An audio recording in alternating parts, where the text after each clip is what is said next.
I took a little sabbatical, get refreshing. Uh, you see the title, what I have in the title? And the title is just about what that says. We so many times hear this phrase is put in front of us as men, I think, in my opinion. And I got a lot of other guys, y'all let me know if y'all can hear me very well. I know a lot of other guys that will say the same, where it comes to this contention and this phrase right here. Who hurt you?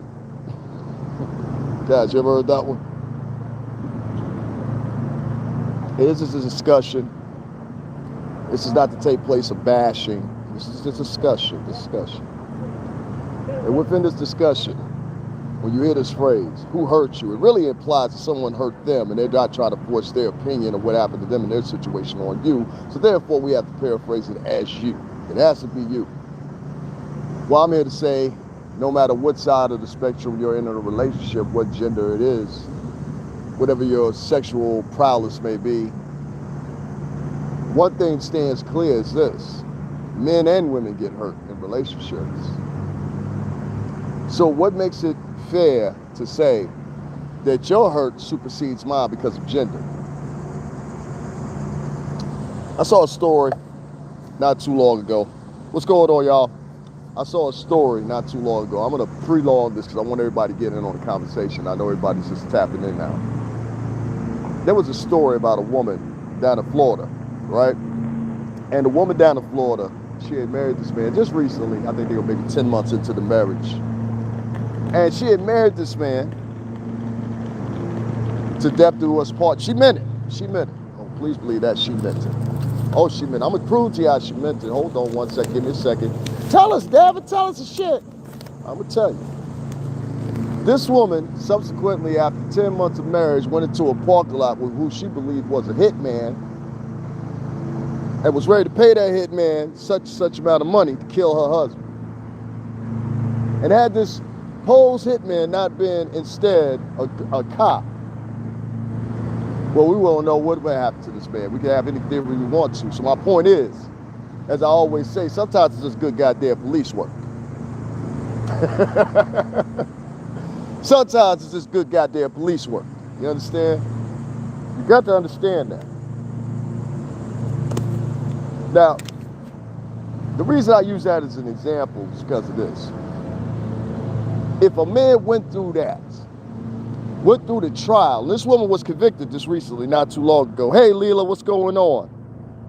Hey, Divalicious on the check-in. What's going on, sister? Thank you, Divalicious. If we sitting here, we putting it under the Constitution that this woman went through trial. This man was at the trial. He had to testify at the trial. This is a Latina woman, and she did it all out of rape because of insurance money. She probably proned on and knew this beforehand before she even started dating this man heavily, that this man was lucratively worth something. At least in her scope and measurements of life anyway. Let's put it that way. Because we all have different spaces that we consider what it is. I worked in the music business for 17 years, so $100,000 ain't even a lot of money to me. You know, that's chump change. I can get rid of $100,000 in 4 fucking days, not 3. What you say here? Hey, Brenda, what's going on? All right, Roxanne. Hey, Roxanne, Brooklyn on the check-in. Men get hurt too. That's my point. And I've described my situation. You know, I haven't been in a relationship for 3 years now. 4 years now. 4 years.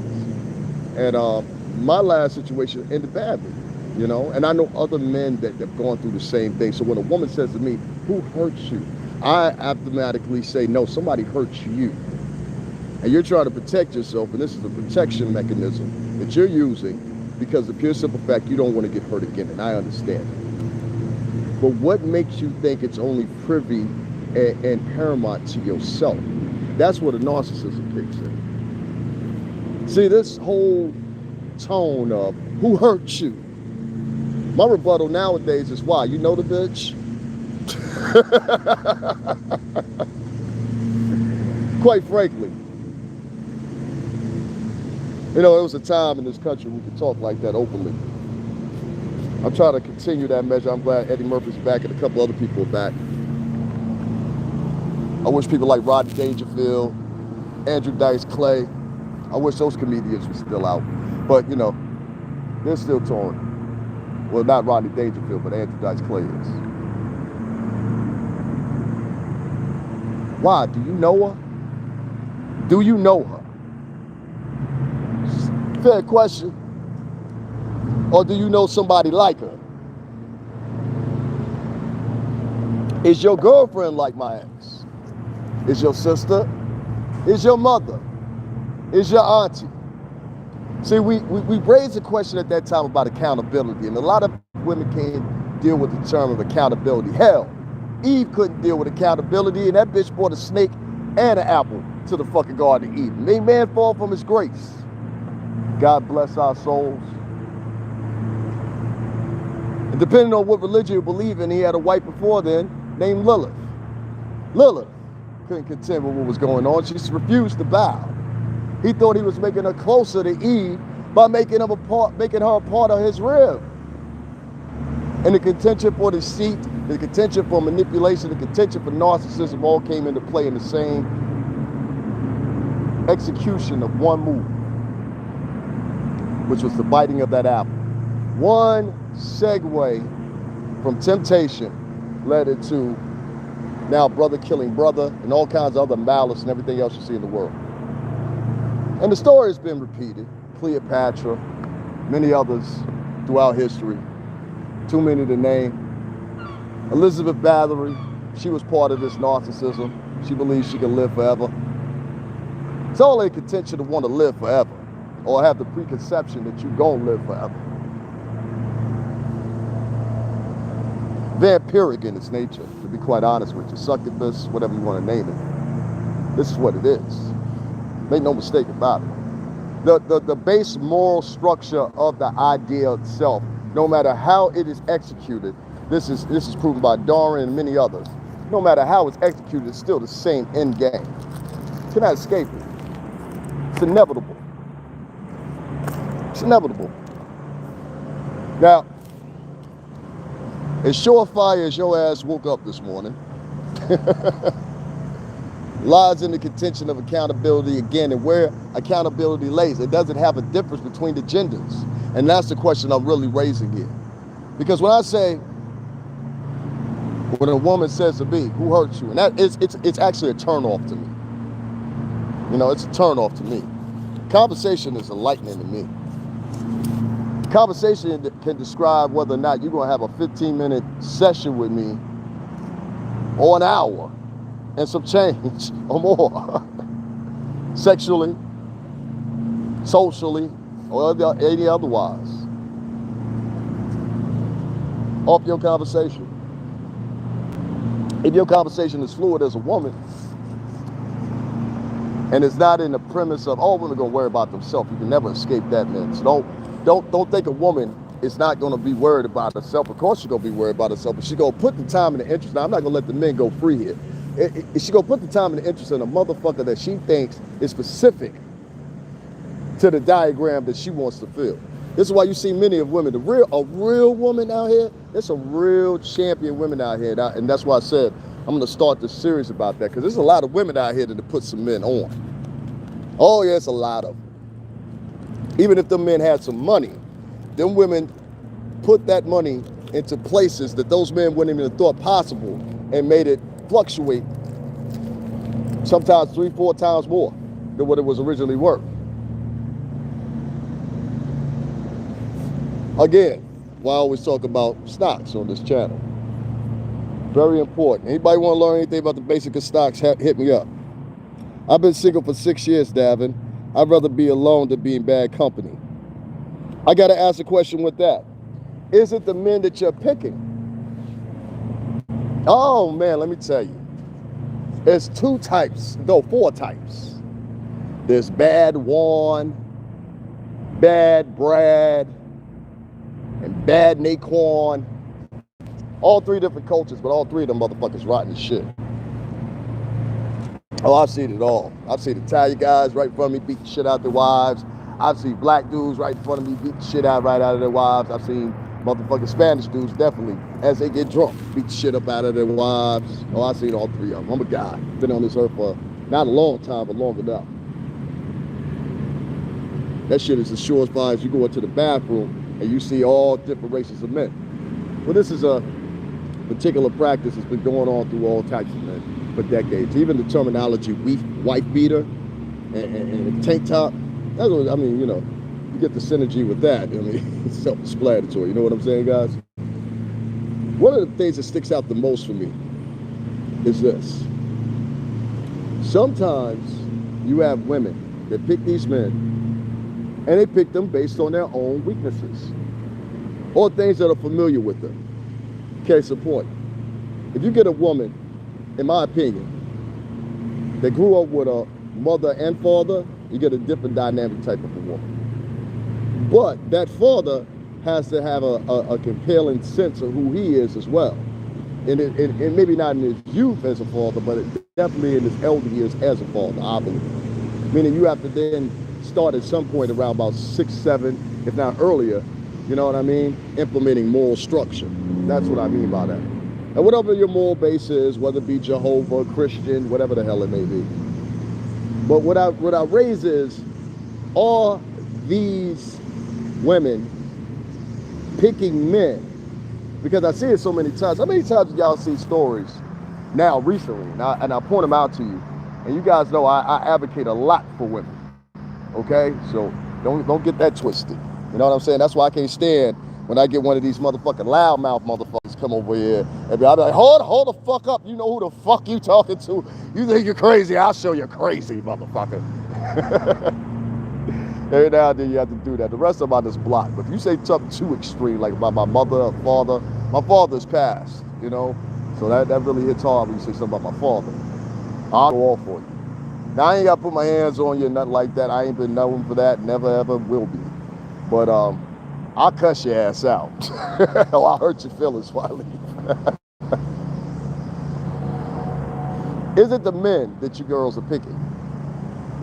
You know, I talk about teen pregnancy and how it's led up to now. I'm one of those people that's the youngest of Generation X, but the oldest of the millennials. So I'm in this weird space as far as age.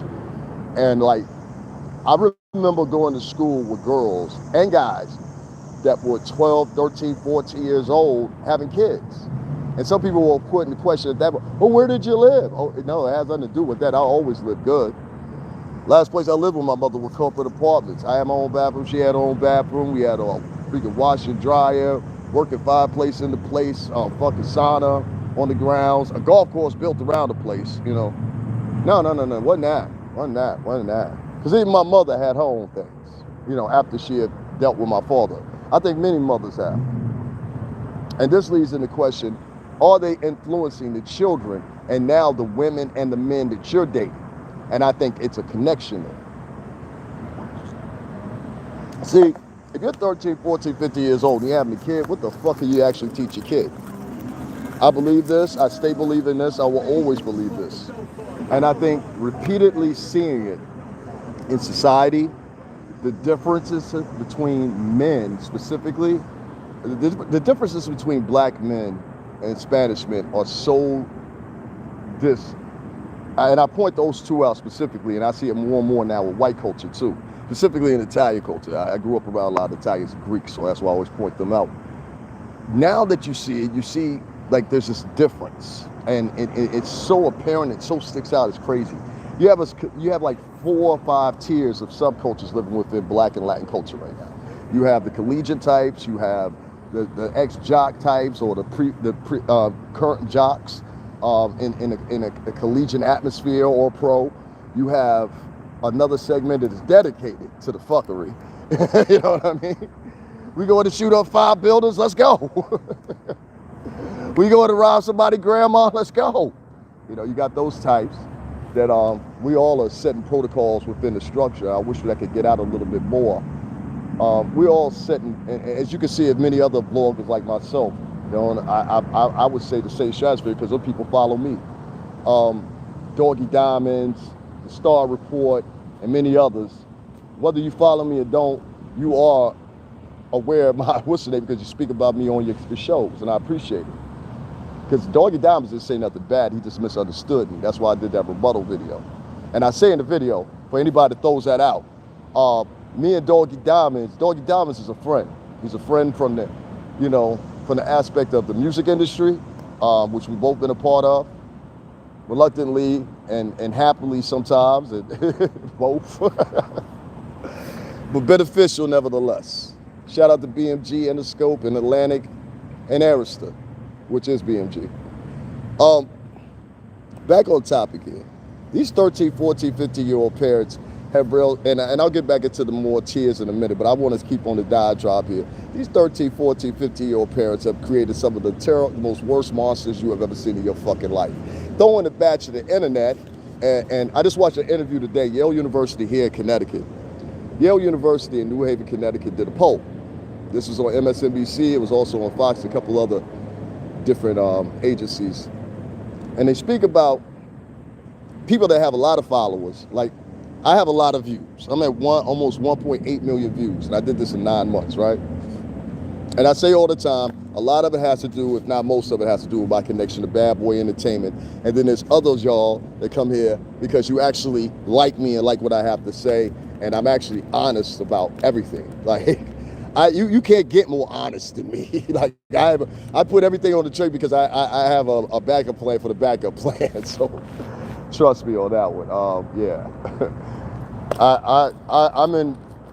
I've always lived really fucking good, so I'm infatuated with the fact of being rich, if that makes any fucking sense. I make no mistake about that. I've lived by the beach, condos, all that shit, all my entire adult life until I got fired, okay? So I'm not spoiled, but at the same fucking time, who doesn't want to live where they want to live? You know what I'm saying? I'm back here in Stamford because I want to live where I want to live. I don't want to live in New York anymore, and freaking, I'm not working anymore. There's nothing to do. There's people running around violent. There's people running around crazy. They're pushing people up the subway platforms multiple times within a month. They're having shootings in Times Square multiple times within 1 month where a baby gets hit, you know? Like, what kind of shit is that, man? Women are all products, and this behavior is all products of today. It goes along with what I was talking about with music before and the tone of music. Specifically saturated in this trap music that you have. It has a tone sonically that just brings out the worst in people. And now that it's saturated in multiple different genres of music, it makes it even worse. It's like, okay, let's put it out even more. Put a little bit more butter in, put a little bit more witch hazel, a little bit more sage, cat's tongue. Hand me a bat's ear. You know, it's like a concoction, you know? And this concoction is actually the aiding benefit in what's happening. You see this all the time after these shootings happen. It either happened, particularly this one. I always point this out, and I did a story about this one. You guys can find it. Just hit my name and just hit videos and just scroll, but you'll find it. I did it some time ago, but at the time I was talking about music theory. And coming from the music business, I worked in the marketing department, so I know what it takes to go into marketing an album. And most of it's just talking, really. You know what I mean? The batch of it is done by talking. Whether you're posting a video, telling everybody to go get it on Instagram or Twitter, the bulk of it is talking. You have to convince motherfuckers, this is what you want. Even if you don't want it, here's a spoon, fucking take a sip. You know what I mean? Take your dose like the rest of them. That's the ideology anyway when it comes to marketing. That's guerrilla marketing, but that's what we did, guerrilla marketing. I think Leor Cohen, he bought it. If y'all are not familiar with Leor. Leor's up on YouTube now. Shout out to you, Leor. Motherfucker. Tall fucker though, too. That's the tallest Jewish man I've ever seen in my life. Good man though. Shout out to Leor. These 13, 14, 15-year-old parents are now 32, 33, 34-year-old grandmothers and grandfathers, okay? This is unheard of 2 generations ago. So now, you throw in the music, what I said about music theory and how sonically the music is, it's like a tune. And this tune is based on chords, this tune is based on pitch, this tone is based on delivery. of those tones and the chords and the structure, how they're delivered. No different than Mozart wrote a concerto, if you're the older don't understand, or anybody like that. It's orchestrated easily, but yet still hard to obtain that chord. It's very hard to obtain that chord over and over and over and over and over in different octaves of that chord. Trust me, it's impossible. Ask any sax player, ask any blues player, ask any drummers, ask any fucking guitar, especially a guitar player, especially somebody who can play Spanish guitar or play electrical guitar. Or acoustic guitar, they're going to tell you. Electric guitar makes it easier because we have different tones coming from the speaker that allow you to do that, depending on how you hit the chord. But to do that digitally, without the assistance of any live instruments, is almost damn near impossible to repeat it over and over and over. Well, this tone is aiding towards these young minds, undeveloped minds, let's say 23 and under, to do some of the most heinous shit that you have seen. And being that there's a lot of single mothers out here, how this all tails that goes into dating is that many of my options are women that already have kids. Now that could be a up or a down for you. It could put you in financial strain, or you could bring you up out of financial strain by having a collective economy within the house and diagram of the family structure, which I believe. Now, women prioritizing, let's say, miscellaneous, self-conceived, self-perceived, because you never look at the perception of anyone else, evidently. And finally, I would just say pure narcissist tone of, I'm so materialistic that supersedes everything, and that's what's happening now. You guys have just seen the report, and I put up some pictures of it while I took it, because a lot of people, they don't take my word for it when I say it. So I have to put up the picture or a snapshot or whatever you want to fucking say. And so I put it up, and when I put it up, got a couple replies. Whoa, you telling the truth. Yes, I was fucking telling you the truth. I'll tell you the truth. It's better to be preemptive than defensive, anyway. Both proactive, preemptive, not defensive. Defensive usually means you only got a few moments left.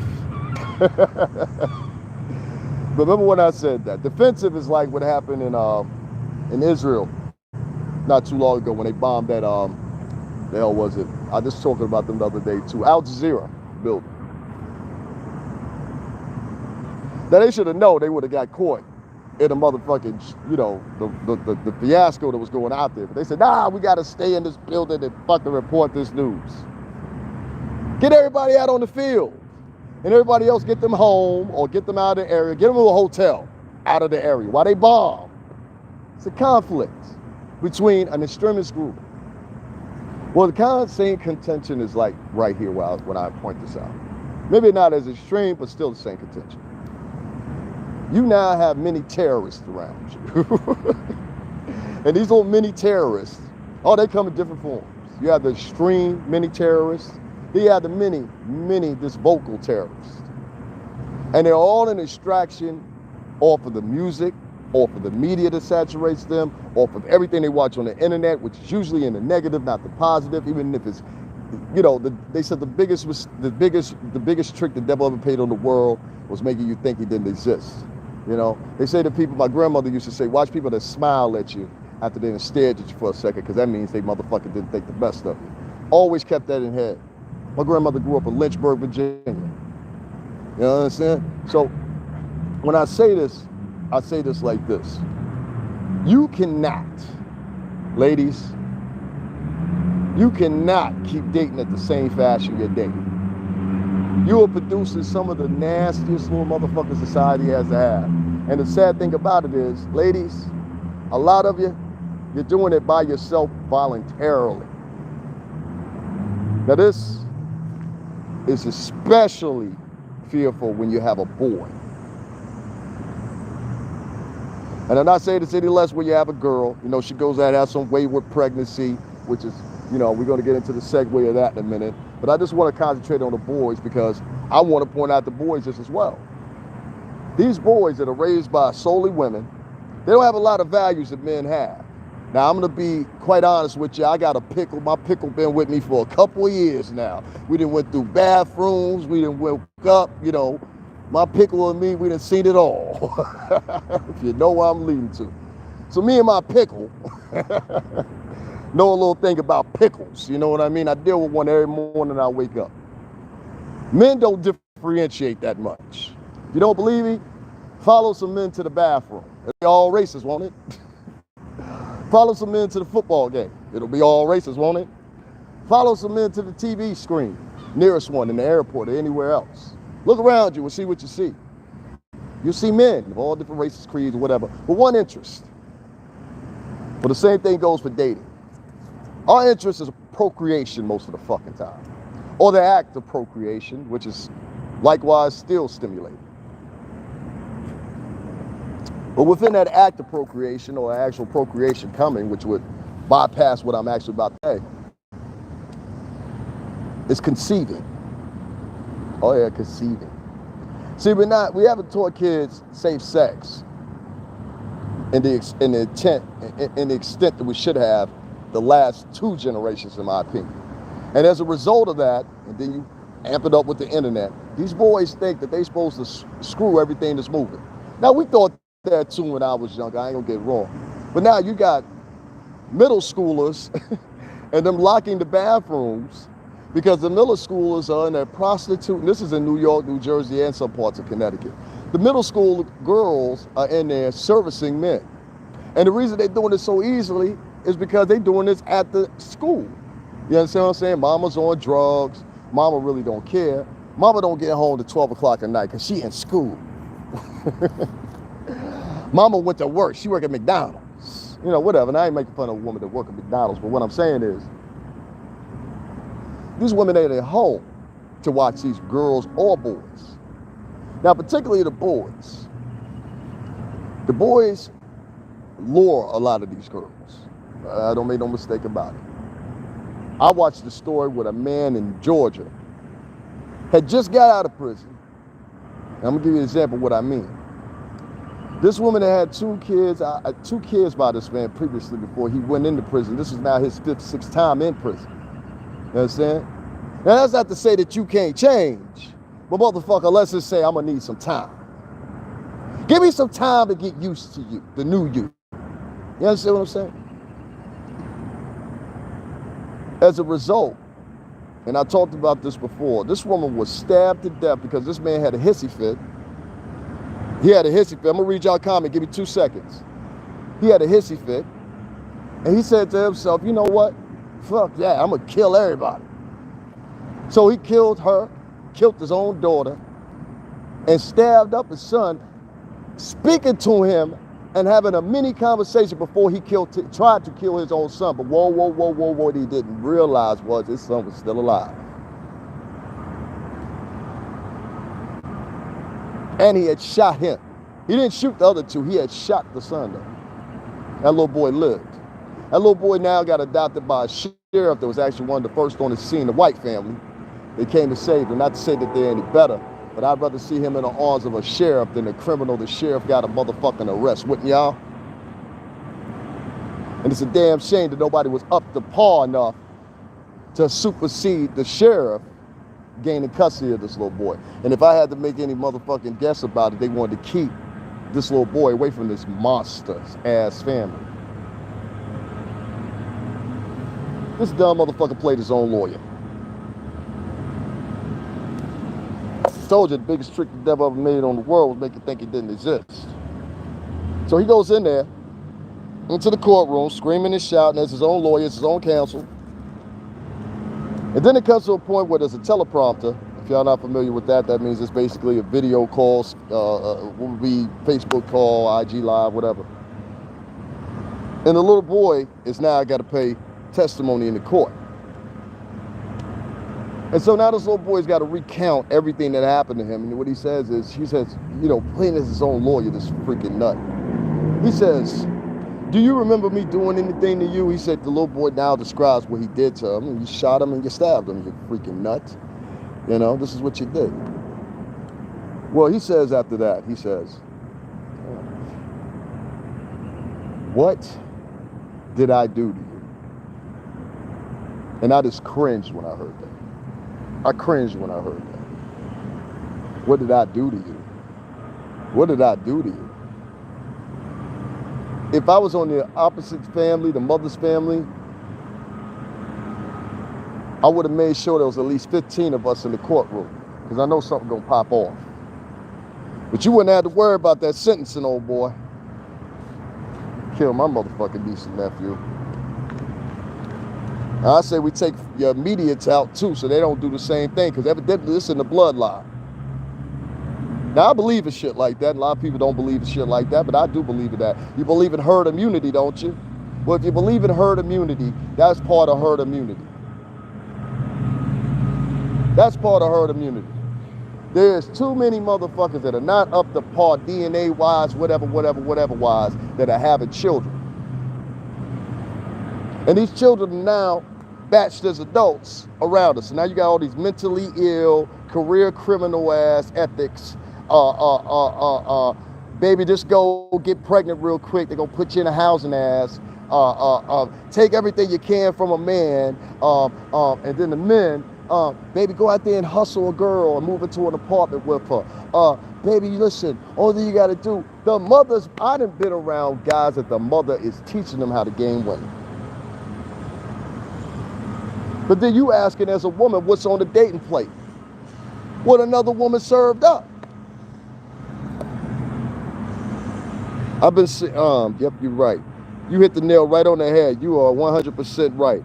My same mindset, David. I want to be rich too, as you should be, as you should be, as you should be.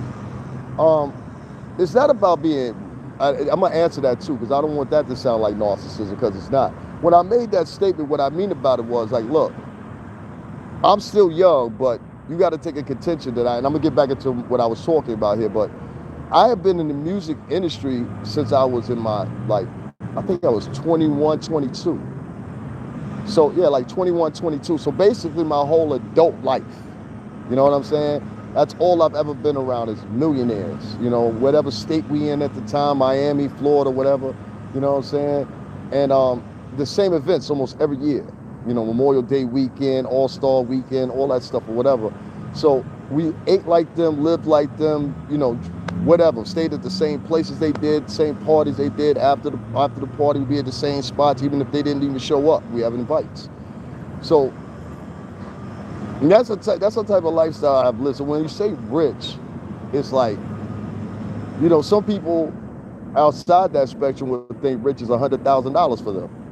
You see what I'm saying? I remember seeing Akon have a Brinks truck pulled up, the King of Diamonds, speaking of Miami. And he got, I think it was $50,000 brought to him for the strippers, because it's huge in there. King of Diamonds, if you've never seen it, it's like a huge warehouse that converted into a strip club, and it's like 8 freaking stages in there. It's crazy. I put up some pictures when T.I. first got out. They had a welcome home. We went to both T.I.'s welcome home parties. We went to the one at Compound in Atlanta, which I put up pictures for, and then we went to the other one in what's the name in Miami there. But yeah, so yeah, when I say rich, I don't mean rich to be like cocky. I mean whatever's rich for you. You know what I'm saying? You know, for Jay-Z, rich for him is 1.5 billion. But for some others, rich for them is, you know, 20 million. You know what I'm saying?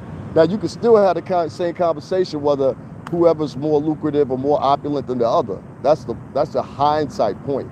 You know, the only thing that really changes is the surroundings. That's what I've seen from all the artists I've been around, you know, I've been around Clive Davis, everybody.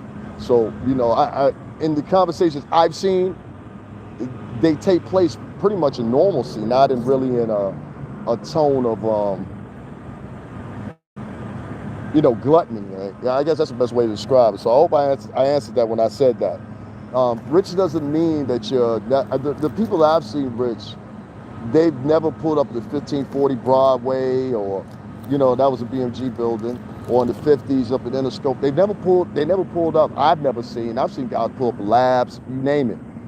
And if you saw them, and they do regular shit, so if you saw them go in the store or whatever, they in the store with you, you wouldn't even know that's a dude actually pushing the lab. Does that make sense? So, I don't know. Back to what I was saying about these 13, 14, 15-year-old parents.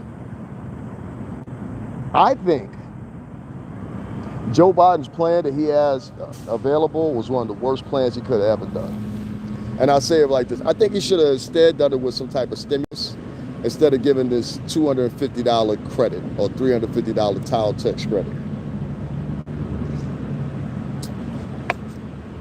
You know, I watch things. I'm a social person. I took sociology in college. So I watched, and I went out specifically the day that them chicks got them checks, all right? Now, I can't speak for every locale around, but I'm pretty sure New York and Jersey followed. And I saw one thing that was interesting to me. I saw girls in the lotion aisle. I saw girls over in the t-shirt aisle, but for women, not for kids. I saw a lot of that shit going on because I went into Target, I went into, what's the name, the other spot, which is Burlington. And I'm not saying all the women got their child tax credits because not every woman is applicable for that, excuse me. But at the same time, I was like, yeah, I know some chicks gonna go get their nails done with that shit. I know some chicks are gonna go flip that. I know some chicks are gonna go to the fucking, what's the name with that, at least the first 2 checks anyway. Then the closer they get to Christmas, they'd be like, all right, let me buy the kids something. Same thing they did with the stimulus checks. I saw motherfuckers going to buy a 52-inch TV. I like, what the fuck a 52-inch got to do with the fucking pandemic, motherfucker? Buy some food, you know? That's what you should be doing. Buy some food, you fucking fuck. How you live in a house with a man that don't think like that? Now, y'all want to date that speed racer, motherfucker. Speed racer, going nowhere. So y'all chicks be dating motherfuckers ain't even got a bank account. This motherfucker ain't got a debit. No rental history. No loan history. Only history he got is he a street legend in the neighborhood. You could run around and be like, I got a baby by little baby murder. You know little baby murder? I had a chick say some shit like that to me one time. I said, nah, I don't fucking know him and I don't know you like that either. Can you get the fuck away from me? I don't want to be associated with motherfuckers like that. I'm so serious about that. I don't live your lifestyle. I don't feel the way you feel. So there's no reason, just like in the words of Neely Fuller, there's no reason for us to interact. I mean, of course, unless we get stuck in the elevator or some shit like that, what the fuck do we really have in common? That's not to be cocky. Let's be real. I'm not worried about losing followers. I'm not worried about views. I'm not worried about any of that. I've done the views, so I ain't got shit to worry about. All that they can do is go up. What I want to demonstrate to you guys is this. Where do you think you're going to be socially in the next 10 or 15 years? Now, a lot of you are heading into your elder years. You motherfuckers in the next 10, 15 years, in some cases, let's say if you're 45, 40. If you're 45, you'll be 60. If you're 40, you'll be 55. And if you're 35, you'll be 50. You see what I'm saying? In 10, 15 years, trust me, it'll come by and go by like that. I was having a good fucking time for the past 17 years. Trust me on that one. Oh, I did every fucking thing I wanted to do. 2 times over. I guess that's why I'm bored now. I had to create something else to do. I said, all right, I did the rap thing, been on stage, did all that, did Apollo twice, I did everything. Let me sing now. I'm bored. I swear to God to you guys, you don't believe this is one of the most bored times in my fucking life. Like, seriously. Even before the pandemic, I was interviewing superstars, you know? Well, I wasn't personally interviewing them, but it was my boss's thing, and I was there, front seat, stage. You know what I mean? And did my own filming, which I put up. Shout out to Sean Prez, widely known in the entertainment industry. Sean Prez is responsible for me seeing the whole country 10 times over and put me in the best hotels. I didn't even know what the fuck a bouvet was. I said, oh, bouvet, whatever the fuck that shit is. That's where the water shoot up at you. Don't ask me for no more description. It gets kind of nauseous after that. The imagery, God, save us the imagery, Daphne. Save us the imagery. These kids, they're now here. You're going to have to live around them in your elder years, 10, 15 years from now. And whether you believe it or not, if you see the behavior that they have right now, what do you think the behavior is going to be in 10, 15 years? Oh, it's going to matriculate. Are you fucking kidding me? Don't you know? It's going to matriculate. It's going to matriculate into something. Jesus Christ. It's going to matriculate into, I'm sorry guys, I got sidetracked for a second, excuse me. It's going to matriculate to some of the worst behavior you ever see socially in your freaking life. And this behavior, believe it or not, it's going to lead to more and more violence. Now, another theory I have is a lot of these criminals, a lot of people don't want to talk about it because then they would have to take accountability. But a lot of these criminals that they let out, let me explain something to you. See, there's a lot of criminals out there already, you know. I always make mention I grew up around a lot of Italians and Greeks, right? And, you know, whether we're talking about Newport, New Jersey, whether we're talking about Manhattan, Brooklyn, one fucking thing I know is the guys, they know how to stay out of some shit, you know, if they really want to. And I'm not gonna mention no fucking names because I don't need no company. The fuck are you asking about that for? Yo, shout out to Brooklyn Cuzzo, speaking of Italians. Shout out to Brooklyn Cuzzo. It doesn't matter what a criminal does. It's what they're caught with, you see? So, for example, you might have caught him stealing the orange juice, but in reality, this motherfucker's a murderer. All right? He's a paid hitman. And you just caught him with stealing the orange juice, coincidentally. You might catch a guy that steals from a car or some shit like that. I don't even know if people still do that. Do people still break in cars? But you might catch a guy that breaks into a car and he steals all the contents out of there or whatever, or he's looking for something specific. Well, you just caught him with a car break-in. That's not what he does, really. See, what he does is this fucker sells crack, shoots people, has an organized crew, everything else. You see? Oh, yeah. Oh, you don't know? So, a lot of these guys that they let out, a lot of people advocating and saying, oh, we only did this, he only did that, or he only did this, right? Okay, that's fair. He only did that, right? But the point is, now you've let this motherfucker back into the same community. In that community, people there were fearful of this person. You might not be as an officer because he already has a preordained fear of you. You understand what I'm saying? That's why I know the difference between in the culture when I meet men like this. I can tell by how they take stance when someone outside of their culture comes into the room. Right then and there, I say, oh, that's the real you. You a servant. I got you. Nah, I'm Django. I'm Django. Sorry. I didn't mean to bother you, Stephen. Anyway. These guys are now back in the neighborhoods. Their influence that once left with them is now coming back with them. And now they got a prison story to back it up. Yo, son, they let me out. Believe it or not, to the simple mind, these motherfuckers are impressed by this shit, okay? I don't know how to explain it, but they're impressed by it, all right? Well, these simple minds now leak down into children because some of these simple minds have children. So now the rhetoric that you're spilling to their parent and y'all are impressed like you're still 16, 17 years old, and make no mistake about it, this motherfucker's 35 and over, that still act like they 17, 18 in some fraction, measurement, or another. All right? Even if it's as simple as, hey, meet me at the bar, everything's on me, hurry the fuck up. I'm feeling sad. Even that little small shit. Like, woo-hoo, let's stay here all night. Shit, you're closing for? What the fuck? You know, same shit. It's immature fashion. So being a parent in your 20s, early 30s, you still, even beyond that, you still listening to 50 Cent. And, you know what I'm saying? These are influences your kids have. And then you ask yourself, well, I raised them as good. You raised them good based on your measure, lady. Sir, parents. You raised them good based on your merits. And the same parents say the same shit when their kid walks into a grocery store and shoots 20 innocent people.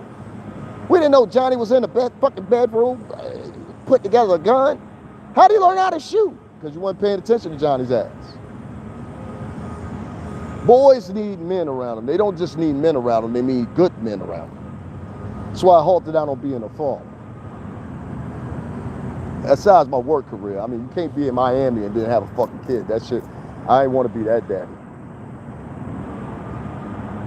I ain't want to be that daddy. I'm coming right now. Just hold on. Y'all hold the football game up. Y'all hold graduation. I ain't want to be that daddy. So I'm going to be an old daddy. I'm cool with that. My dad was an old daddy. I'd rather be an old daddy anyway. We can do some extra shit. You know what I'm saying? Let's go to France. Daddy can afford it. Shit, better than going to Walt Disney World, right? We'll go to Walt Disney World in France. How about that shit? That's the shit I want to do with my kids. Oh, I'm out like 4 of them little fuckers. But that's a magic number for me, 4. You know, if I don't get a boy, we got to do 5 or 6. I got to have at least 1 boy. Carry all the groans and the legacy. I'm scared for those kids that I'm going to have in the future because they're going to have to grow up with these kids. These kids from this past 2, if not 3 generations. I would suggest to you put your kids in private school. Yeah, I would. I would suggest to you not to send your kids to public school if you have other means. Specifically with what public school breeds nowadays. You know, they district in kids from different areas. Things like that. I mean, we even having that problem here at Stanford. We're having people bust in from different districts that they would never be here. And they bring the attitude, they bring the shit and the bullshit that they have with them from them areas here. Not all of them, but a majority of them. Especially if they come out of New York, New Jersey. I'm sorry, I live there, I know what the fuck I'm talking about. Not to go off track too much, but let me tell you something. And I just have to say it. I have to say it while I have the mind to say it because I want to go back to reference it. I remember getting on the subway, and this I'll even throw in kids in this because a lot of times I got on the subway and it'd be like 2, 3 in the evening, and so you have kids coming from different high schools or whatever, and the same thing with them. They have been districted in different high schools around. There's a high school in Manhattan that they made specifically for transgender and LBGT children. Okay, they have a middle school like this and a high school like this, both in Manhattan. And so those kids used to get on the train, and they get on the train with regular kids, and I see them sometimes or whatever. And there wouldn't be no friction. Then all of a sudden you get some of these street kids or tough guys who want to get on the train or whatever, and I always give them the eye and be like, listen, your mama will be coming to a funeral face. I'm dead serious, ladies. If your little 13, 14, 15-year-old out here is causing a muck, please let him know that there's some gentlemen out here that will gladly get him the fuck up out the way. Gladly get him the fuck up out the way. And you need to start letting your kids know that.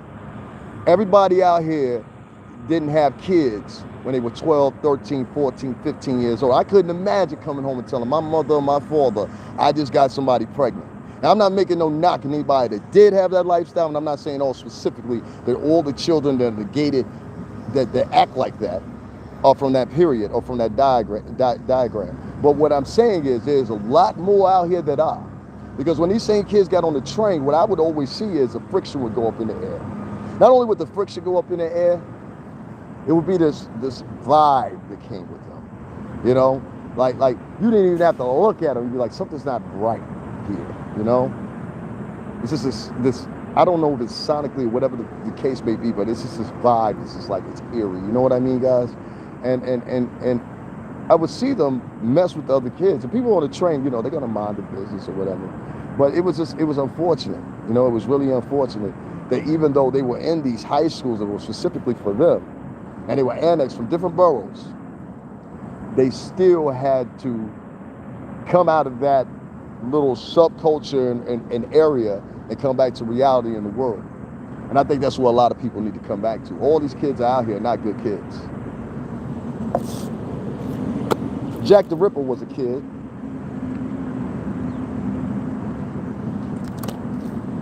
You know? Harvey Weinstein was a fucking kid at one time.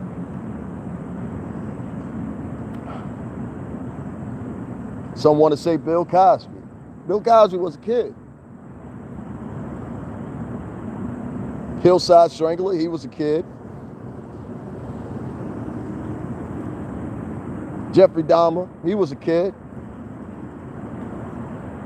In any movie that you see depicted in society, most of the times, they always give that contention in movies. From early on, from the 19th, I went to school for film. I went to school for media. So, I know when we used to watch movies, they used to always have the same recurring area, line, whatever you want to call it. And they always used to play out like this. Now, you don't have to believe me if you don't want to believe me. I'll tell you to look it up if you want to look it up or whatever. But one of the things I always saw in these movies was they always had this narrative. That's the word I'm looking for here. They always had this narrative. I just had a brain fart. I had it right on the top of my tongue, too. I'm so sorry, guys. I'll come back to it, trust me. But they always had this narrative. Yes, here we go. They always had this narrative. And one of the movies I remember seeing it was 300. Where if the children weren't deemed to be in the culture, I guess they would implement what you would call their own form of, I don't know if you want to say it. What's the word I'm looking for here? They would get rid of the children. It'll come up to me in a minute. I know this sounds heinous, but I've seen this done before. You'll see other movies where they say, kill everyone but the women and children.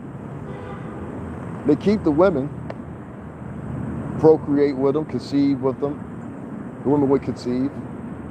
And now you got a whole dynamic of a new culture. This happened with the Spaniards. This happened with the French. This happened with the English. All across the world. Monrovia comes to mind in Africa. So, you always had a dynamic where if the children were young enough, they would try to alter them. Even in the mammal world, which we are mammals, if a mate has been defeated by another lion, monkey, whatever other mammal you're talking about here, the first thing he'll do is he'll kill the children. It's true. Watch any documentary you want to right now. Pull it up on your phone. Challenge me. Challenge me. And you'll see the same. So we are yet mammals. I mean, if you talk about a bonobo or orangutan or a chimpanzee, they're 98.9% of our DNA. They're our cousins, in fact. So our behaviors are the same. You ever watch how a monkey coddles his child just like like a human? How they feed their child, how they prim their child, how they clean their child. They sleep with their child, coddle beside them.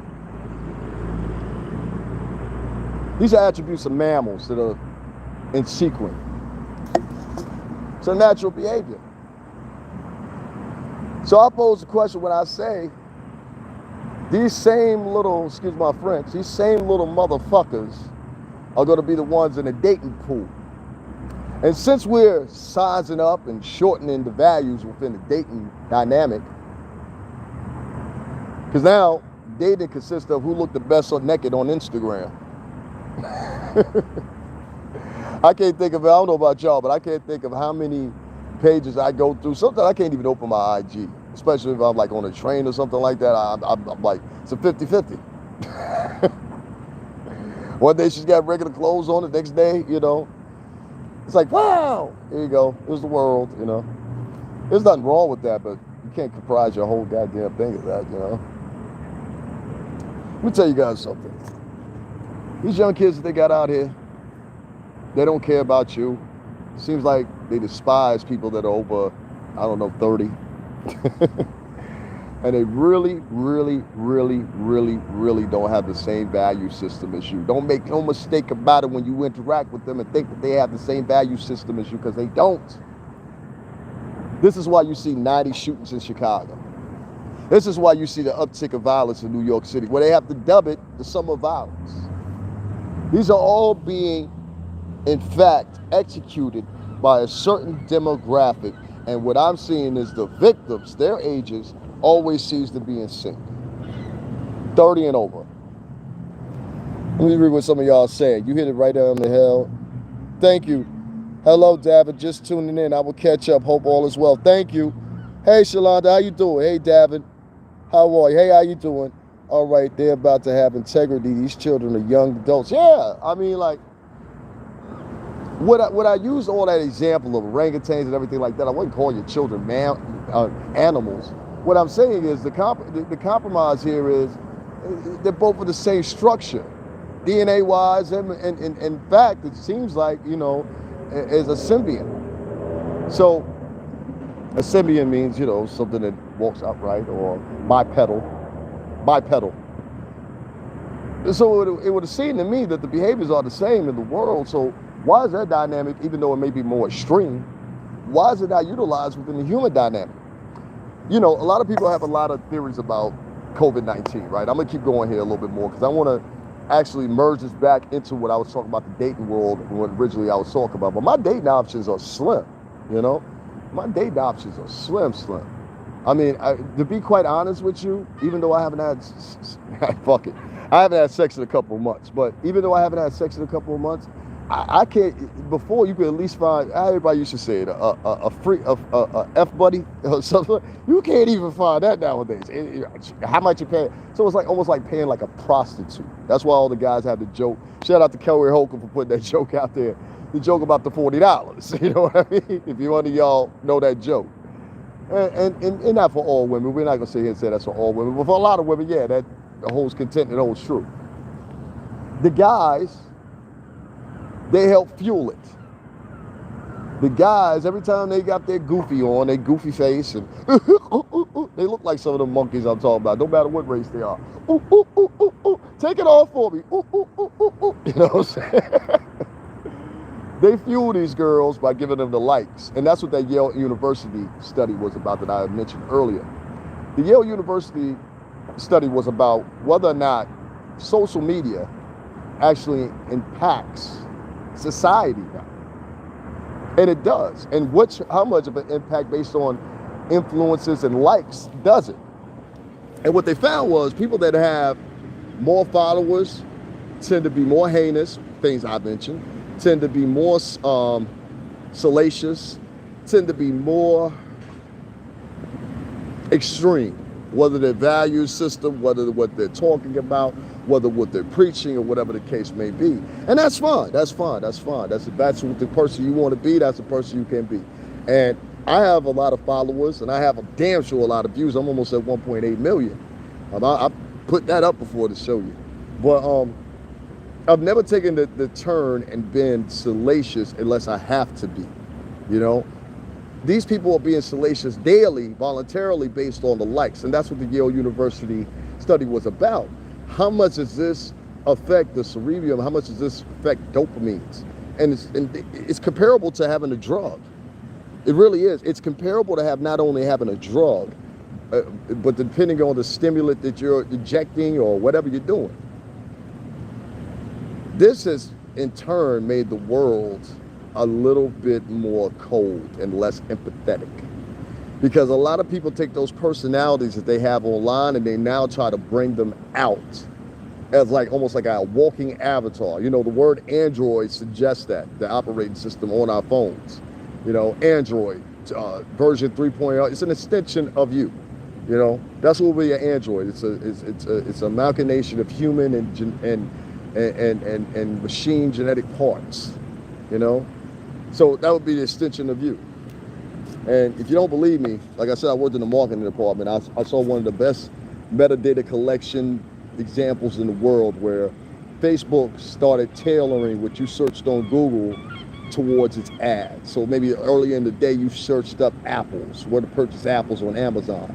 Now all of a sudden you getting Apple commercials on your Facebook and Instagram. You know, the motherfuckers are owned by the same guy, Mark Zuckerberg, who has repeatedly been under scrutiny from Senate and Congress as far as his power and influence. I think he's been through 3 Senate hearings now. With that being said, the dating world. I explained all that and talked about all that with kids because I wanted to bring it here. Those same kids turn into adults. And I believe within culture and within society, you have to make a distinction of who's who. And that's why I said in African American and Latin culture specifically, because they are the 2 highest numbers here, You know, with the most, if you're talking about influence and power, you're definitely talking about African Americans. They own 38% of the House of Representatives. So beating that. No matter what you got to propose, what idea, it doesn't come to fruition without the National Black Caucus, okay? The Latino Caucus, I think, is something that's 6% of representatives across the country. And specifically, most of them come from Chicago, LA, and the districts of Texas. There was one gentleman down in Texas, I think his last name was Castro. He was actually trying to run for president. Shout out to him for attempting at least. I appreciate that, bro. Keep pushing, keep pushing. It's gonna happen. You know what I mean? Keep pushing. One of the things that I'll say more importantly is, in Black and Latin culture, you are definitely seeing a difference within the cultures, socio-economically, okay? Socio-economically to the point where now it matters. Oh yeah, it matters. I look, when I talk to African Americans and when I talk to Latinos alike, I look for certain little pinpoints for myself that work for me. And I look at those and I don't flag, I flag some of them, I'll be honest with you, off the ethics of hip hop or whatever you want to call it. But the other ethics come from how I actually grew up and what was implied and instilled in me from my mother, grandmother, father, and everybody else. You know, like I told you, I got a cousin, she's a Christian writer. I'm not gonna give y'all her name, but I put her up before. I don't want to do that because some of the shit I say, I won't come in her way. But she has 2 bestsellers on Amazon. So shout out to my cousin, I can say her first name, shout out to my cousin Shayla. She's a Christian advocate, like most of my family, or military advocate.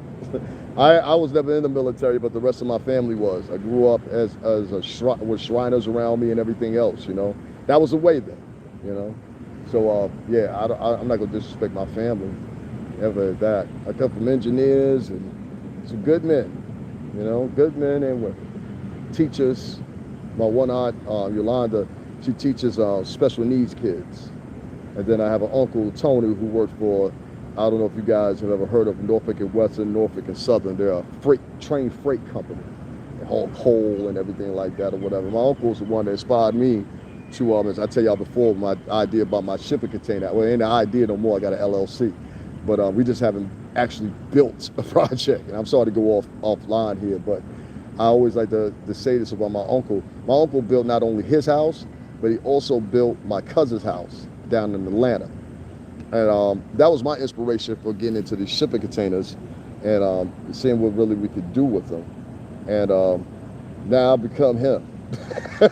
So not only am I building my family home, or what will be my family home out of this, which will be huge, I'll do it on a cheap and a fly, and we'll be able to saturate this throughout the country, or at least where zoning will permit us anyway, for the Lewis Art Company, Lewis Art Development Company.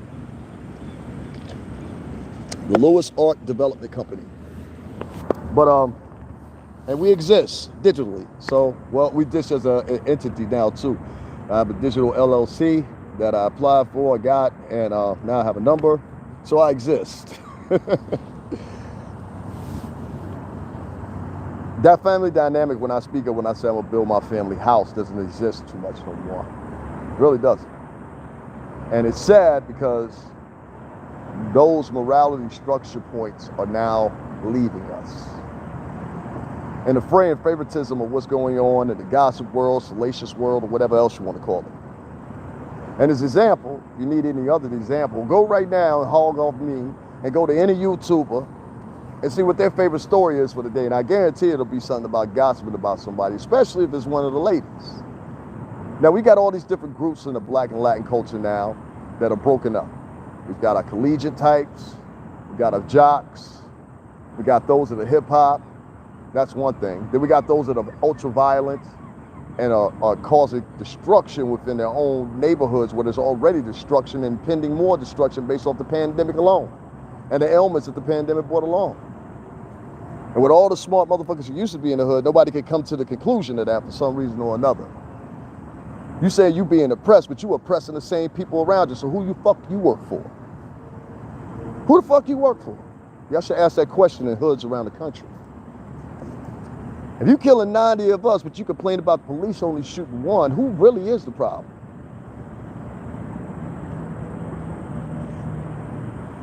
Defund the police. Defund these motherfuckers. Defund these motherfuckers. That's what you need to do.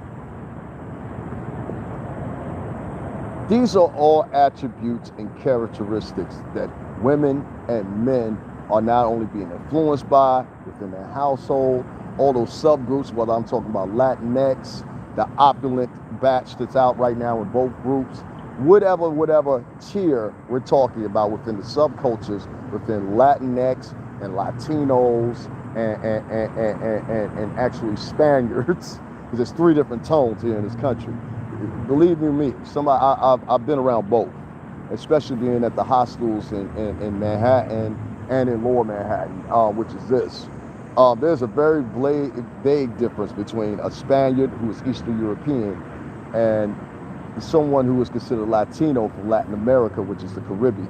Very distinct difference.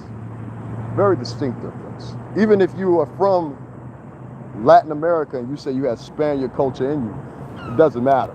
The people that saturate around you that you interact with aren't. That's the difference. Now, if you were living in Eastern Europe, in Spain, we would be having a different conversation, but don't try to pull the wool over my fucking eyes, and please don't act like I ain't on culture. Sweetheart, this is my country. And I got some of your Negrito blood in me. Can you put that up again?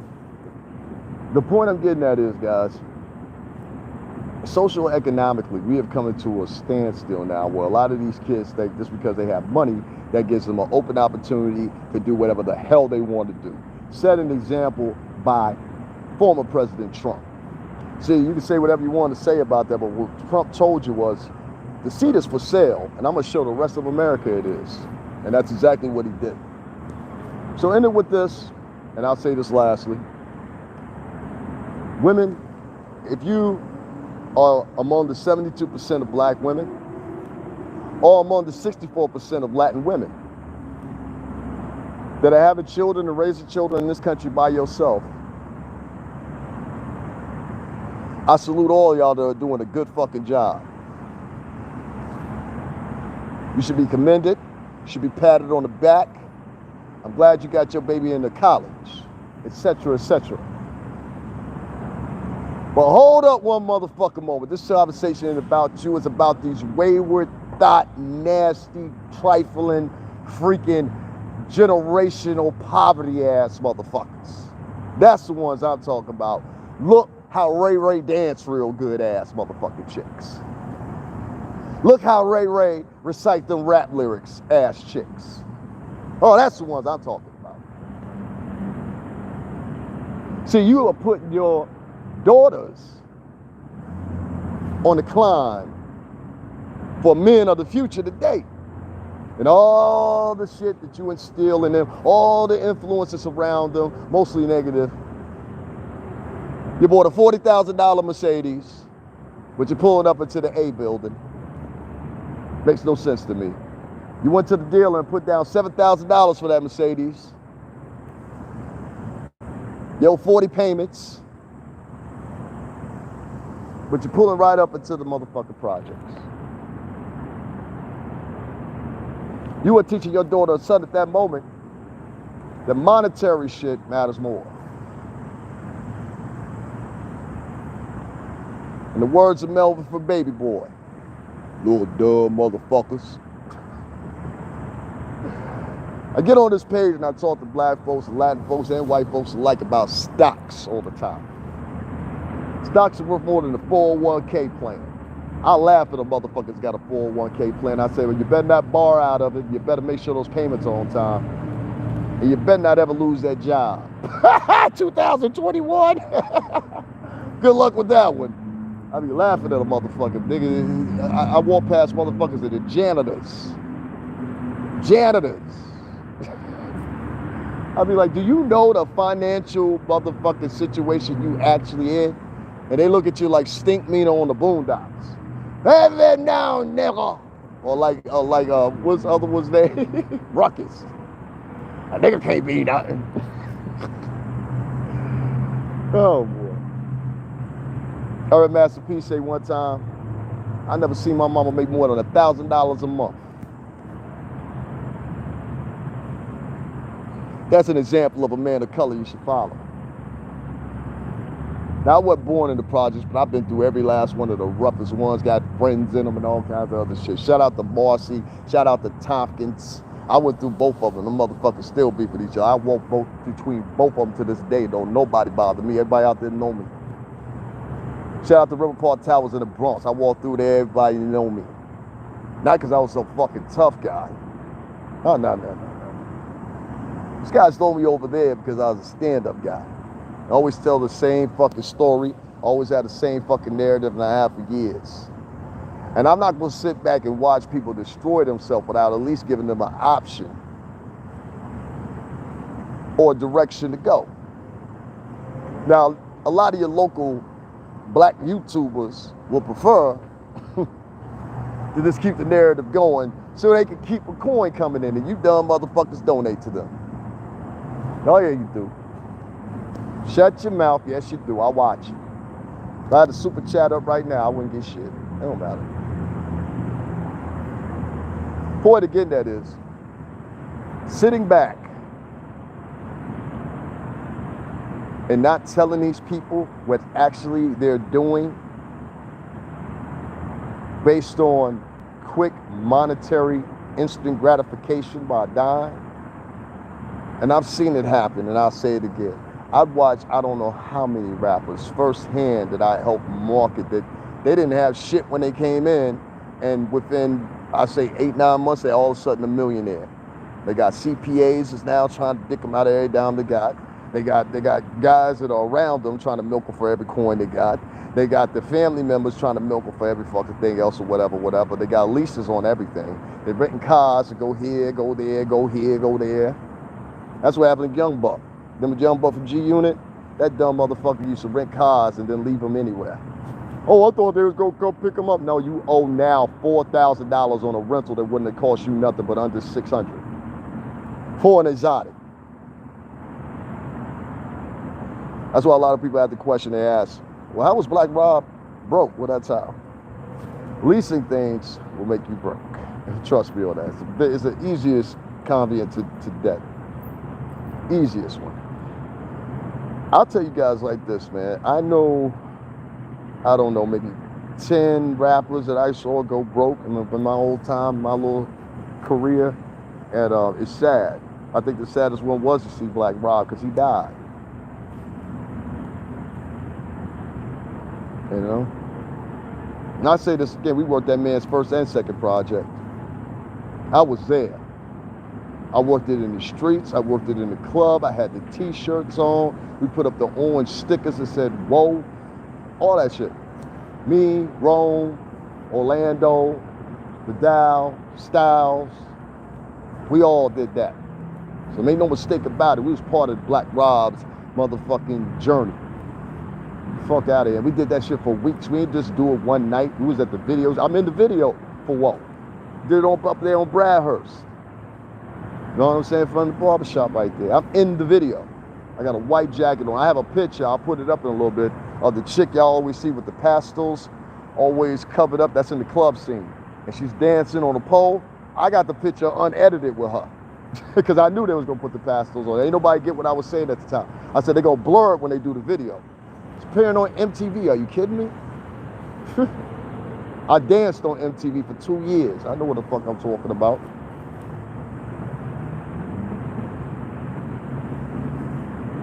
I'll tell you like this, guys. Somebody asked me the other day too, how come I don't do no dancing videos? I got something for you. Let me see what y'all saying in here. I saw you in the video, yeah.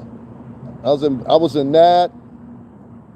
You're right about, Antoine King says, you're right about they have no integrity. These children or young adults, they don't.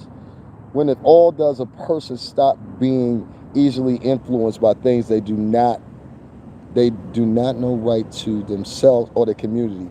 You can't really, I want to answer that question from Shalonda. You can't really do that. Like, a lot of black people, Latin people got this, and white people too.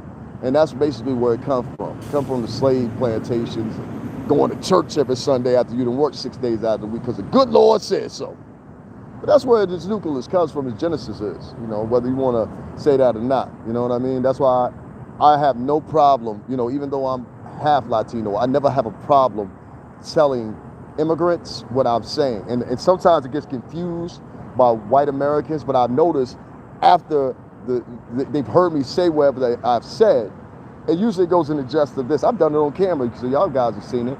Don't walk past me when, okay, first of all, the longest history of any two groups in this country, three groups actually, is the Indian American, the Black American, and the White American.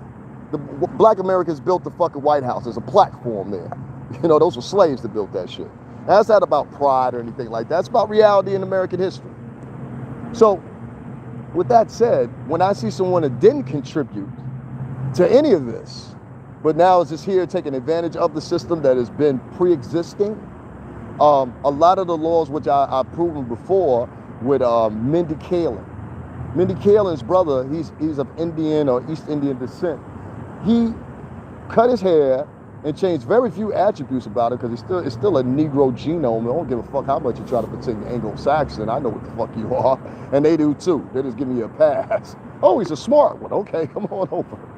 I ain't working for them like that. I work for blacks and Latinos. That the same black man is now worth $1 billion, which is Puff. I don't understand that system. You understand what I'm saying? If you're proud to be of that system, good for you. You're quite deserving. But back to what I was saying. They have the three longest standing histories here in America, which is the Indian American, Black Americans, and white Americans. We built the country. So when I see someone coming to take advantage of that, that's cool. That's fine. That's fine. All countries immigrate. You know, all countries have their immigration rules. I know people from everywhere. But don't come to our country, or don't be two generations you haven't contributed, and make a mockery, steal and borrow from the culture. Don't give any type of representation of that. And just pure out be a narcissist because you're taking advantage of what's here, which is pre-existing and brought about by African Americans, white Americans, and some Indian Americans. I find that very, very arrogant. And I know many of people outside the demographic of the Northeast that would agree, especially if you go down to Texas. They went back to the Wild West down there by the border. You have regular citizens at the border with shotguns ready to shoot anybody that comes across that border. So if you don't think that my ideology is contentious with many in this country, I would say you are a fucking fool. You are a fucking fool.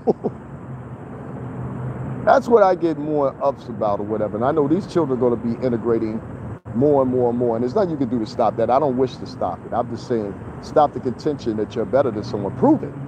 Prove it. How? Because you can take orders better? Oh, you the head janitor. I got you. That is nothing in you are not my competition.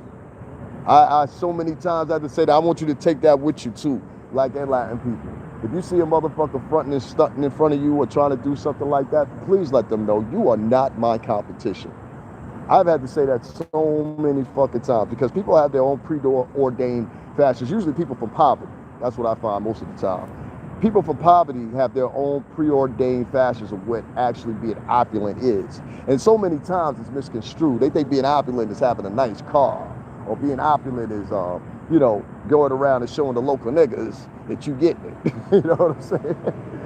If I got 50,000 in my pocket, we moving the fuck out the projects. What the fuck am I staying in the projects for around these motherfuckers? They gonna get me. They gonna get me. They gonna get me. Now, you don't have to believe that. You don't have to. But I'm telling you, they're going to get you.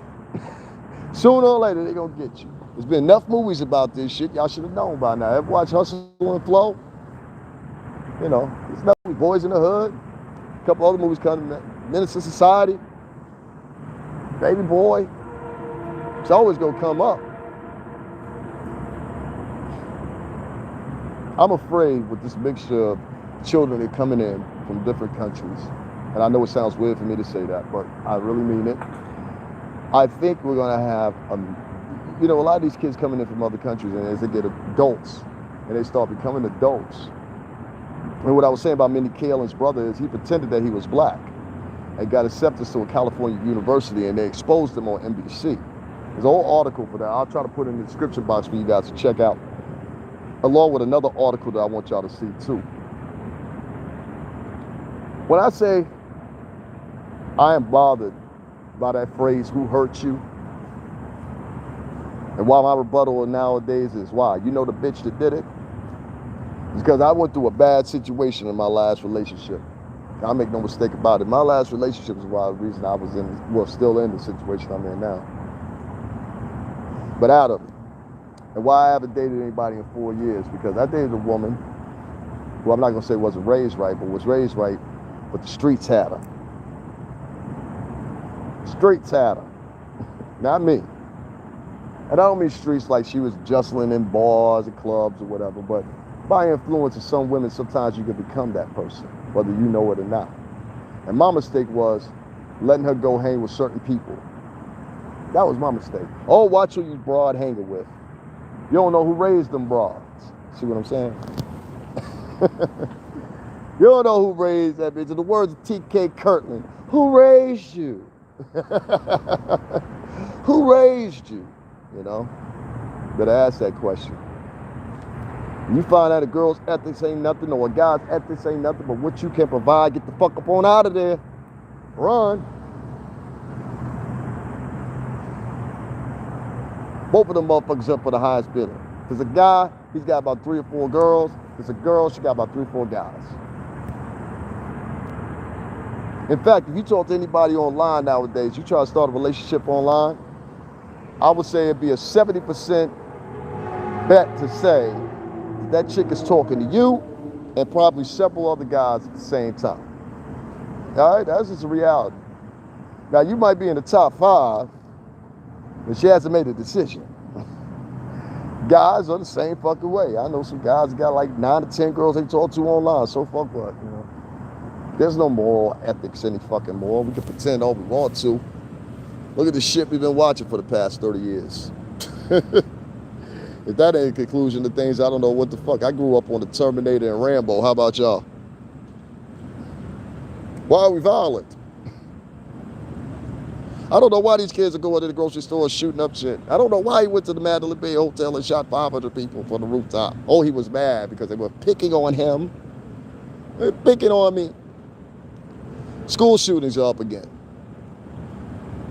Another conjecture of the youth losing their fucking mind. See what you guys are writing here. Winterval, there's a person, I read that one. Now that it's a fact sheet for sure, I tell my children the same. Check who my grandchildren are around after precept. Yes, ma'am. Make sure you watch who your kids are around. Like I said, even if it's a man raising the kids, you have to see what kind of caliber the man is. You know what I mean? Like, a lot of guys, especially black and Latin guys, they've never been raised with a daddy at all. And I know this because the first thing they'll refer to is, I'm a man. Always watch out for them motherfuckers.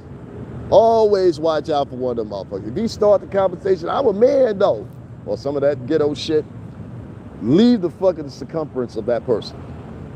This is somebody that's trying to prove to you, because they need to prove to themselves that they are a man in the white world. Make no mistake about it. That's a slave. That's a slave. You're talking to a slave. Modern day slave. There's a lot of modern day slaves in the black and Latin culture. These motherfuckers will sell you out in a minute. Oh, please believe me. I have been in situations where I've been like, can you please give me a white man? And I hate sometimes that white folks, they hire these slave Negroes. They give one adular position of who they are, a demonstration of who they are in front of in front of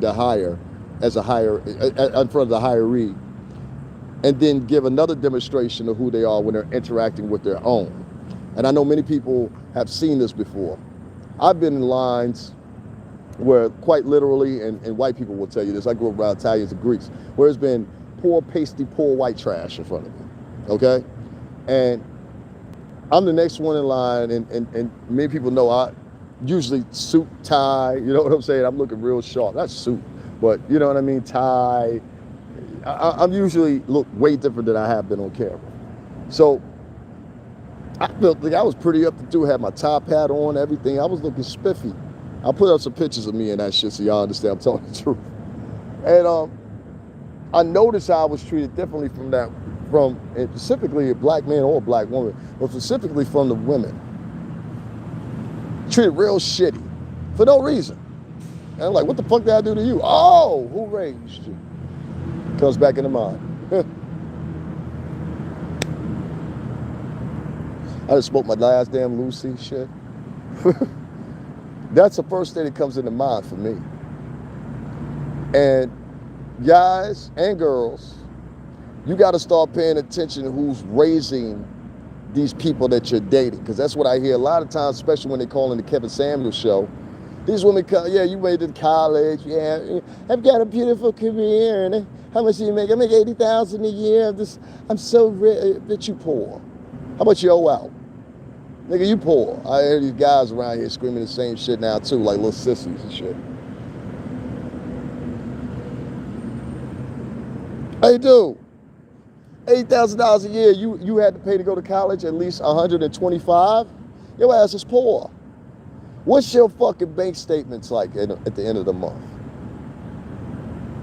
Bitch, you poor. Trying to brag about, and if that's the first thing you bring to the table, oh my God. You ugly, but you make $80,000 a year. So what you basically telling me subliminally is, look, I know I'm fucked up. I ain't gonna do nothing to change this shit. There's not much you can do to change this shit. Even if I went and got plastic surgery, the DNA in me still gonna produce an ugly baby. I saw that with an Asian man. This Asian man that went and married this chick. She had all kinds of motherfucking plastic surgery. The baby came out. The baby was ugly as shit. He said, what the fuck? They didn't got a player?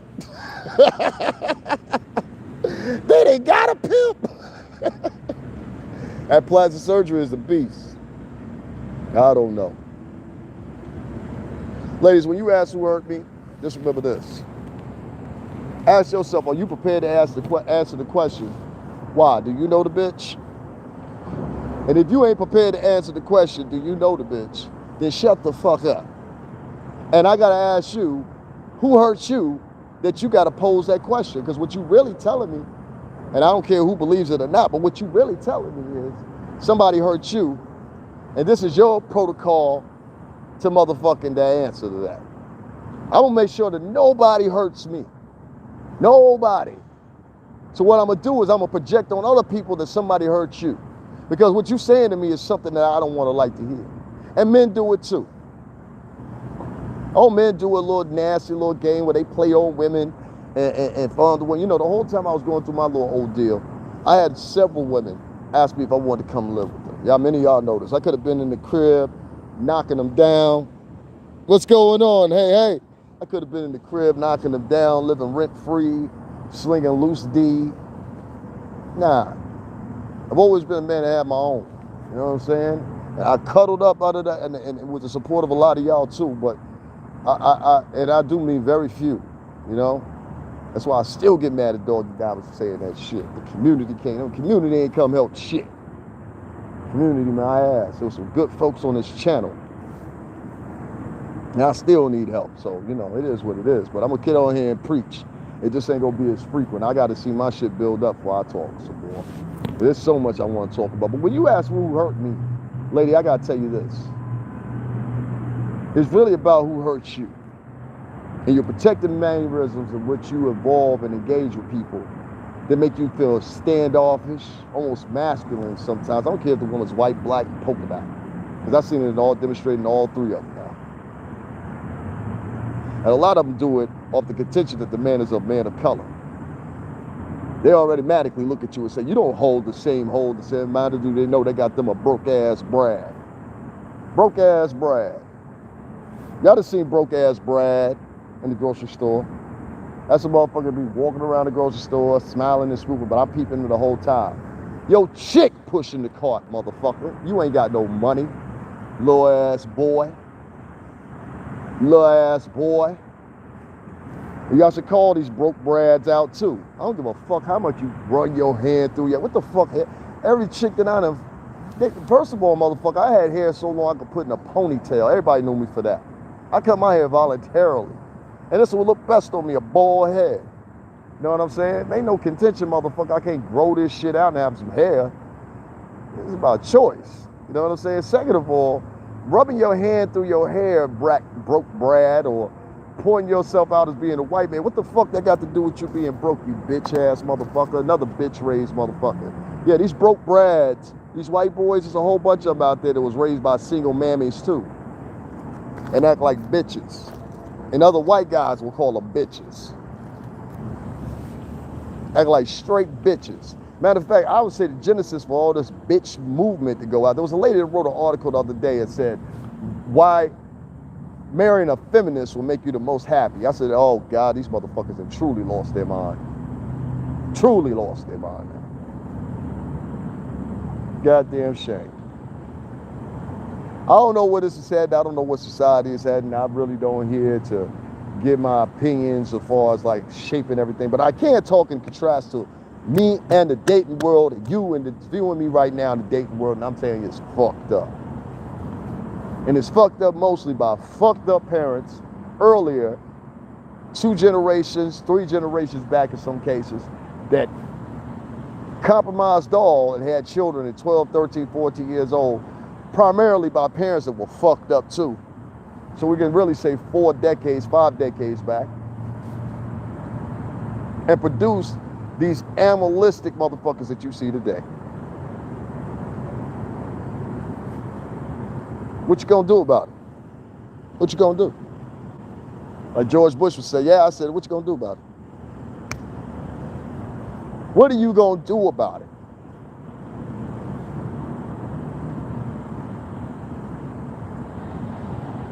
There needs to be something said about sex education. There needs to be said something about procreation, pre-procreation, meaning that baby is never conceived in the first place to be aborted. We have so many young black and Latin women going to get abortions, and white women too. And that is attributed, as you can see by the CDC finding, which I'll put up again in the community section, a decline in births in white culture, specifically the highest, and black culture falling in second. A lot of it is attributed to preemptive measures sexually, meaning prophylactics, meaning birth control, whatever. Preemptive measures to make sure that they don't get pregnant. Another batch of it has to do with abortion. One year, I believe it was 2017, if I'm specifically right, and it might be 2018. New York City saw more abortions among black women than it actually saw births, okay? I'll say that for you again. New York City actually saw more abortions in the black demographic than they did births. This is what you call your population fucking control. You're innately, voluntarily going to these abortion clinics. Don't make no mistake about it. A lot of people will hear it and they don't want to hear it, but this is what it is. These women are not being taken at gunpoint to the abortion clinic. These women are not being taken at gunpoint and being sat down to say, you're going to have sex without a condom, without being on birth control. Oh, no. I am not going to sit here and play advocate for dummies. I'm not going to do it. Now, these women, no matter what culture they are, and I just pointed out black and Latina specifically because I'm part of that culture, it appalls me that women are sitting back saying, oh, this is the population control, or the police are shooting motherfuckers. You can't talk about one police officer shooting a motherfucker when 90 motherfuckers got shot in the whole entire city in Chicago. And then sit back and say to yourself, this supersedes more shit. We need to defund the police. No, you need to defund the motherfuckers in the hood.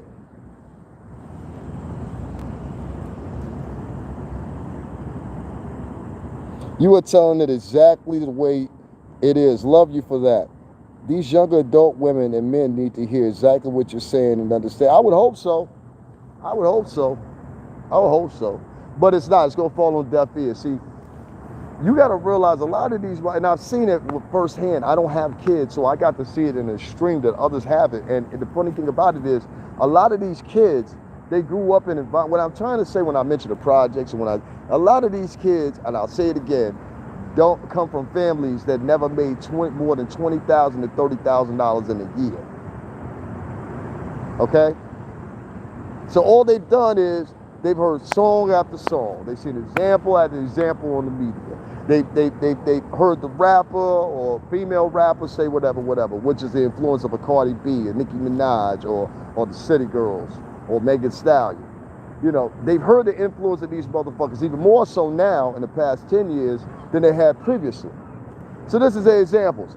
These individuals that I just mentioned, they have more influence over your kids than you do.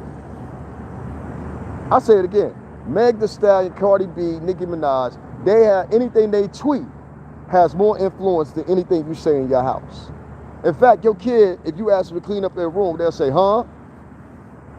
But if Nicki Minaj say, go to my website right now, drop an exclusive song, boom, them bitches will be there. Like clockwork. Chicks online tweeting at Cardi B, congratulations on your pregnancy.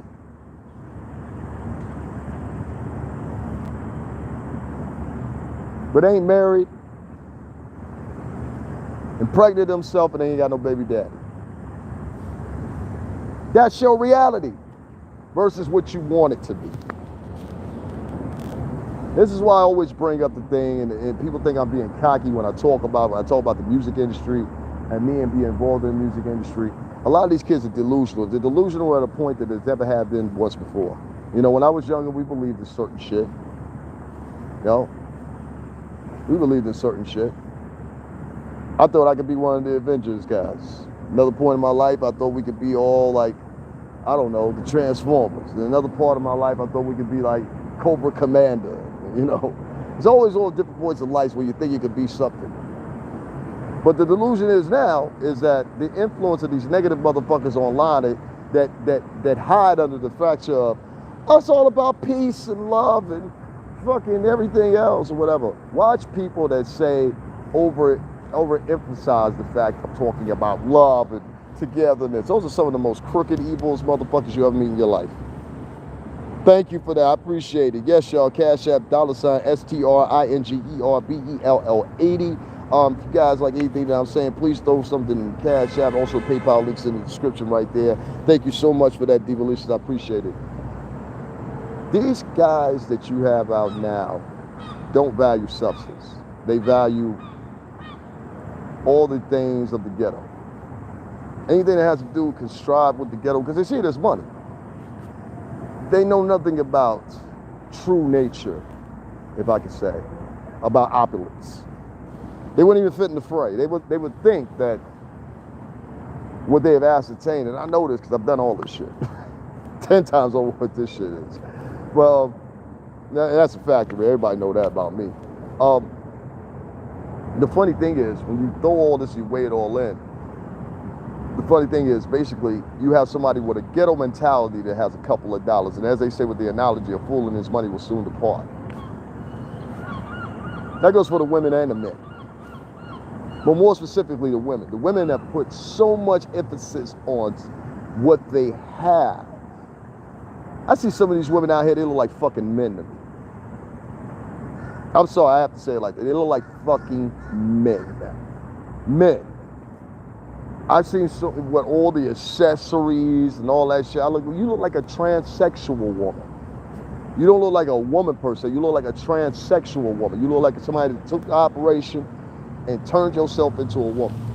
That's what you more appear to be like. And to be quite honest, I've seen some of them do a better job. No pun intended. You know what I'm saying? But I've seen them in the streets of New York, and they look like they done a better job. Because, you know what I mean? Like, some of these chicks out here, oh my God, man, it's scary. And now I'm hearing other women online talking about the fallacies and all this shit that they put on their face and their hair. I can live with the hair, and it depends on what the hairstyle is, but I can live with the hair. It's all the other shit, the fake eyelashes, the ass injections, you know, the taking fat from here, putting it there, and all this. all these machinations or whatever. I can't even see what my kid look like. And like I'm somebody that you know comes out of the product of the late 80s and 90s and 2000s. So you know those are my times I grew up. So it's like for me, I remember women back then being naturally fit, thick, whatever the hell else you want to call it.